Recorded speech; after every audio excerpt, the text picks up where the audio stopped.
Boom! Tapul ka, ha? Eliminated. Oh. Oh, tapul.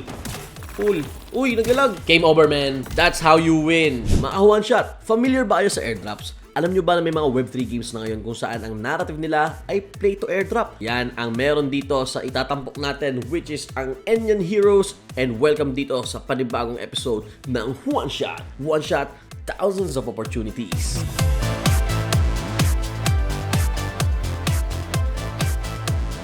Alright, GM, sa mga ka-one-shot natin dyan, of course, gusto nyo na naman ng panibagong Web3 game kung saan pwede kayong kumita. Well, itong ang Enyan Heroes or Nyan Heroes, I don't know how they speak of it, pero itong game na ito, guys, no, meron siyang narrative right now na play to airdrop. Kasi, guys, you can actually play their pre-alpha game, no, para makuha din kayo ng inyong allocation for the airdrop. Well, wala nang patumpik-tumpik pa. By the way, my name is John F. Dong, and ako ang inyong host dito sa One Shot. And tara, let's dig deeper dito sa Nyan Heroes. Alright, so nandito tayo sa website nila. Grabe, ang kulit, no? Pusang logo din nag-open. Sabay pinakita yung pinaka-gameplay na itong kanilang game. By the way, guys, no, we can actually play the pre-alpha demo if we want to. And dun pumasok yung narrative na play to airdrop. Now, pag hinover nyo yung mouse nyo, ayun, play now. If we left-click on that, mariredirect tayo dito sa kanilang Epic Games page kung saan pwede natin ma-download for free yung kanilang pre-alpha demo. By the way, nalaro ko na to for several times, no? Siguro mga nakaka 10 games na rin tayo dito. Pero later on, papakita ko sa inyo gameplay. Pero for now, balik mo tayo sa website. Explore lang muna natin saglit. Now, if we scroll down dito, and we can see the latest news. So, ito yung pinaka-latest, guys, na nangyari. So, they have secured $3 million to support global launch. Ito naman, inside Nikovia. And then, we also get some, siguro, mga patch notes. Tapos, ito naman yung mga Guardian Heroes. Hindi ko na bubuksan yan, guys, kasi makikita nyo rin yan later on sa game. And then dito, ayan, yung mga available characters. So ito, yan, si Seraph, si Ghost, ito si Spartan, si Atlas. Sila pa lang po yung currently na available for the pre-alpha demo. Pero ayun, nakita nyo guys, no, may mga question mark. Meaning marami pa pong mga lalabas aside from those 4. So abangan na lang natin yan. Ayoko muna i-spoil. Tapos ito yung mga ano ninyo, no, mga baril na pwede ninyong gamitin in game. So meron kayong primary and secondary na guns dito sa Nyan Heroes. So yan, may team-based conquest, cat and mech mobility, heroic versatility, and loadout customization. More on sa gameplay po ito, no. So yun yung parang pinaka ina-explain dito. So, hindi na natin na magdidig deeper dyan since ang focus natin, guys, is para may pakita lang sa inyo yung website. So, yan. Talagang more into gaming. So, wala kayong masisense na parang Web3 game siya or meron blockchain. Pero that's the idea tingin ko na nakikita dito. If you look at their Twitter or X account, guys, makita nyo dito, no? Ayan, no? Na-feature na siya ng iba't ibang mga streamers. Even yung mga nasa pro leagues, no? Talagang napapansin etong kanilang game. Well, that makes sense kasi sa FPS games naman, guys, no? Madalas, kung yung mga bago, talagang naririnig din yan ng mga professionals, ng mga nag-i-stream ng game na ito. That's why mabilis makilala yung mga brand new games. And yan o, gaya nito, meron sila mga fini-feature ng mga streamers. At yung streamers din, syempre, malaki influence yan. So maraming nakakaalam kagad ng game, maraming nai-influensyahan, kaya they are willing to try this game, this Enyan Heroes. Getting back to the website, guys, we can see here na talagang into cuts yung theme ng game na to. Yung nga, diba, yung pag-open pa lang natin ng website nila, cut yung pinaka-figure and then nag-open para dun sa gameplay. And ito nga, nakalagay save the world as a mech or cat. Maya makikita nyo yun, guys, kung ano sinasabi nila dito na mech and a cat. And isa sa mga nagustuhan ko dito, guys, no, they really rescue cats. So joining the adventure goes beyond the thrill of the game. It also makes a meaningful impact. So each download triggers a contribution to a global cat charity, supporting cat welfare one game at a time. Alam nyo yun, guys, tayo cat lover tayo. Kung napapanood nyo yung mga previous episodes natin ng One Shot, makita nyo doon na na-feature natin yung pusa ko na umakyat dito, diba? So that's why this game has a place in my heart. And wala nang patumpik-tumpik pa, let's jump in. Guys, i-download nyo na etong Enyan Heroes pre-alpha demo. All you need to do is to go to their website. Andyan lang yan sa ating link in the description. Tapos, pumunta kayo dun sa game, di ba? Pinutin nyo yung play now para ma-redirect po kayo dito sa Epic Games. So, wala pa Epic Games, download yan. Sobrang basic na naman para kayo nag-download na Steam. And then, pinutin nyo lang yung get. Tapos, yan, you will be able to play the game na. At dahil meron ka na ng game, tara, laruin na natin to. Alright, so we're in dito sa Nyan Heroes. Recta Labi agad. Again, guys, this is the pre-alpha. So, hindi pa ito yung final representation ng kanilang game. So, please do take note of that. So, yan, meron tayong play. Ito yung mga pinaka-lobby. Tapos ito naman yung career. Makikita niyo dito yung guardian usage ninyo at yung level ninyo. Tapos yung mga missions na kailangan ninyong gawin or kung meron kayong mga achievements so far. Yan, pwede nyo makita dyan. Collection. Yan, yung mga heroes kung may NFTs kayo. But for now, since this is their pre-alpha demo, walang kailangan na NFTs dito. You also got the rankings. So ito, naka 530 wins na siya. So marami-raming games na nalaro tong si XBG. And settings. Dito nyo pwedeng baguhin yung graphics, yung audio, gameplay, mouse and keyboard, and yung performance stats. Para makita ninyo yung frames per second, dyan nyo makikita yan, pati yung mga network pings. Anyway, let's play. Ito na naman yun. Punta tayo sa play, tapos ready nyo lang para automatic na isasali kayo nyan dun sa mga available matches. So parang quick match ba? And wala pang ranking to at the moment guys ha. Yung rankings na pinakita natin kanina, this is parang leaderboard. So top 100 dyan global. Tayo, nasa 12,000 position tayo kasi dalawa pa lang yung panalo natin. Yan, win rate natin is 1%. So puro talo tayo dun sa mga plays natin na ginawa. Meron ding custom dito sa may bottom right, no? Makikita nyo guys, may mga available na games dito na pwede nyo salihan. Pero mas maganda mag-quick match muna guys kasi dun papasok yung tinatawag nating play to airdrop. Kung napapansin nyo sa top right, no, meron mga currencies. So yan, hindi ko pa masyado na pag-aralan yan. But I think and I believe dyan i-base ngayon kung ilan yung magiging allocation ng mga players na naglaro nitong game nila. Ayan, game found na. Alright, mga one shot. So ganito yung tsura niya na. Para lang nagva-Valorant. Kung familiar ka sa Valorant, yan lang din halos. So ito yung favorite ko, si Atlas. Tapos yung gusto kong dito, barrel dito, is yung grenade launcher. Ayan. Boom, diba? Tapos may mga abilities kaya ganyan. Boom. And E, yung second ability ko. Medyo mas matagal nga lang yan. Yung countdown yan. Ayun. 15 seconds na lang. 12 seconds. Medyo matagal. Anyway. Ganda ng graphics guys. It's Unreal Engine. So, kaya tayo dito. Ayun. Pwede kayong tumakbo sa wall. Ganun lang. Diba? Uy. Uy. Tinamaan ka boy. Ba't nagdalag? So, rin. Ouches! Mas magkikipo sa akin guys. Oy! Anong nangyari? Grabe lag. Grabe lag. Naglalag sa akin guys. Ay gagi ka. Naging talo pa yun.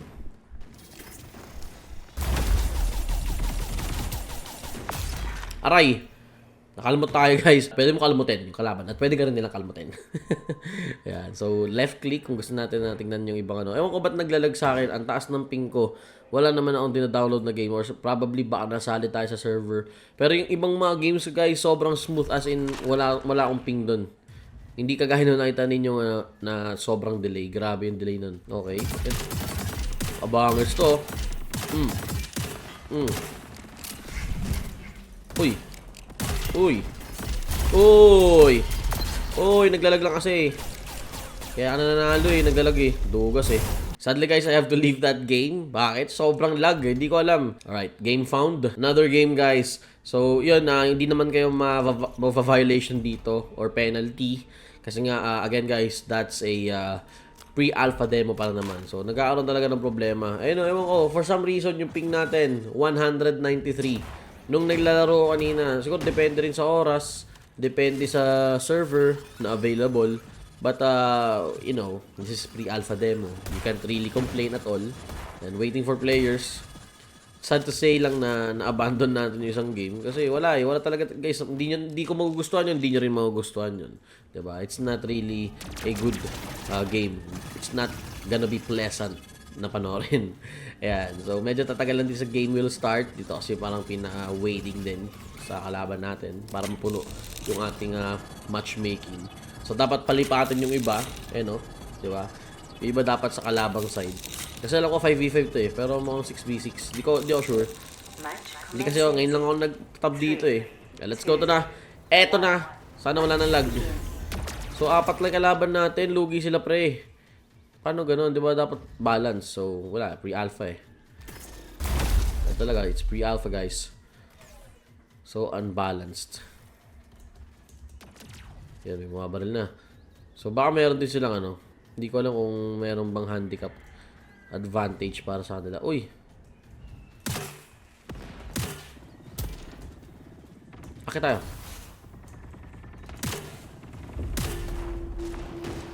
Uy, may tinamaan. Nice. Punta tayo dito. Objective tayo. Oh. Oh. Oh. Oh. Tapul. Tapul. Uy, nagalag.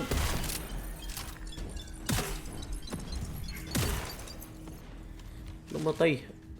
Hindi siya namatay. Boom! Tapul ka ha. Eliminated. Yung pusa, yung maliit. Matay na. Namatay yung curing. Okay. Where is everybody else? So, kailangan na natin guys protection ng itong ano na to, spot na to. Ayun to, binabaril ako. Ay, dun. Kailangan dun. Parang may naspatan dun Reload mo tayo. Reload at the moment. Let's look. Ayun, nandun sila. Nagkukumpulan. Kompleto na sila. Ba't ganun? Ba't sa side? Okay, sabat sa side siya. Boom! Boom! Boom! Boom! Boom! Ganun lang guys. Ito kaya favorite itong ano to eh.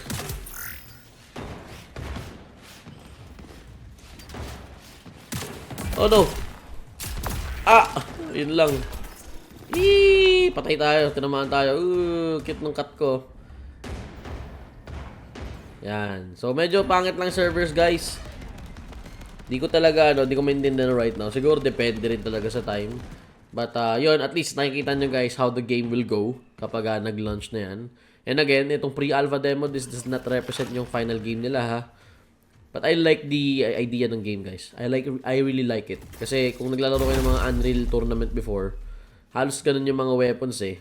So pinakaiba lang, hindi siya first person. But yun, okay lang din. Since nakikita ko, okay sa akin na nakikita ko yung character ko. So di sila after sa objective. Ito yung objective Tignan nyo guys.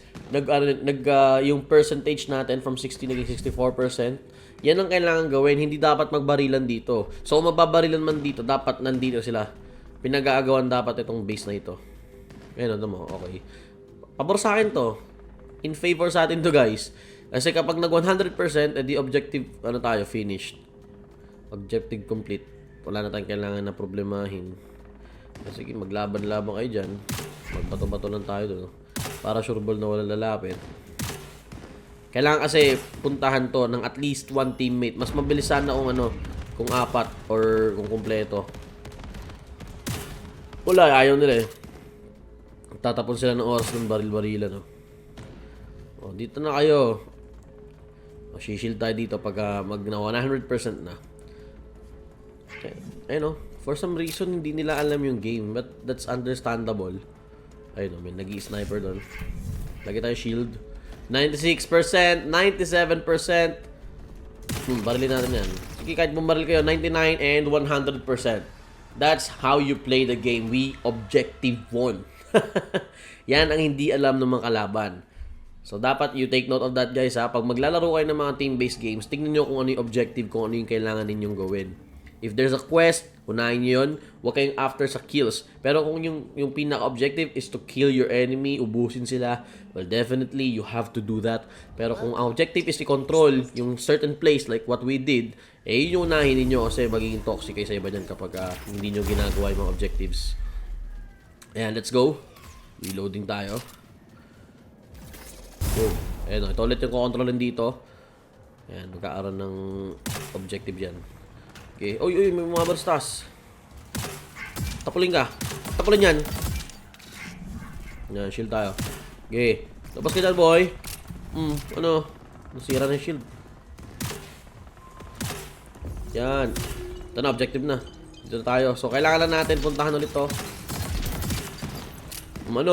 Eliminated. Yes.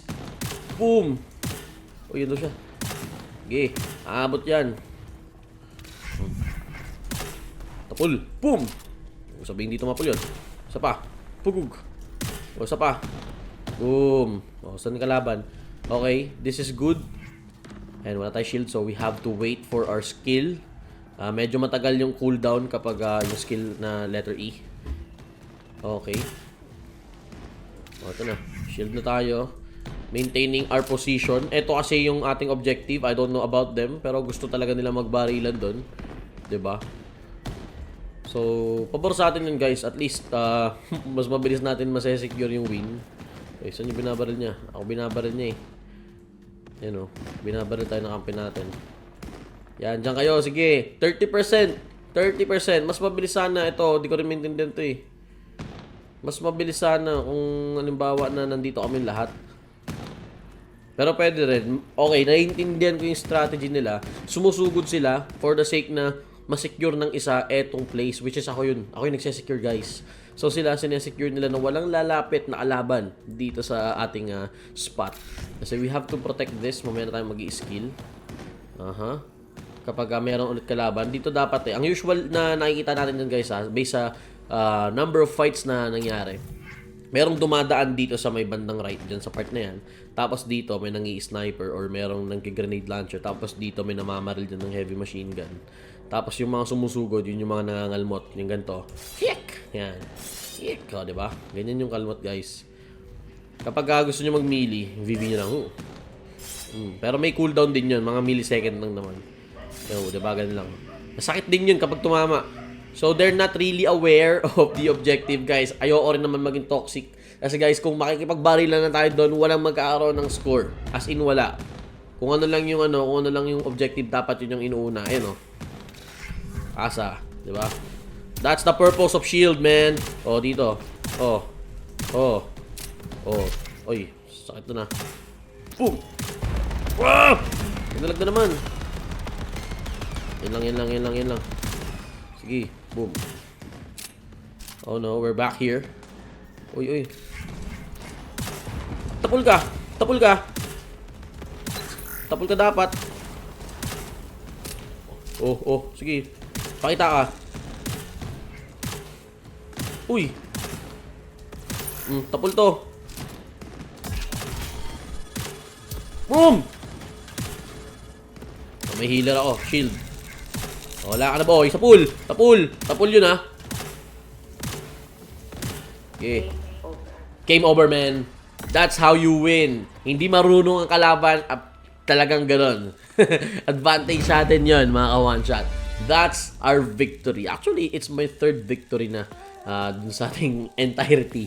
Kasi puro talo tayo. Kasi ngayon, iba, hindi nila alam kung ano ba yung dapat gawin. But doesn't matter. Kung nakita nyo guys, wala tayong kill. It's because we prioritized the objective, which is yung pupuntahan natin, yung isang place. Merong ganyang mode sa sa Unreal Tournament. Guys, para sa mga batang 90s, alam nyo yan probably. Meron pang Game of the Year edition yan. So yun, meron tayong XP. Tapos yung scratch, yung nakita nyo sa may top right kanina, and then yung catnip. I don't know how you get these catnips.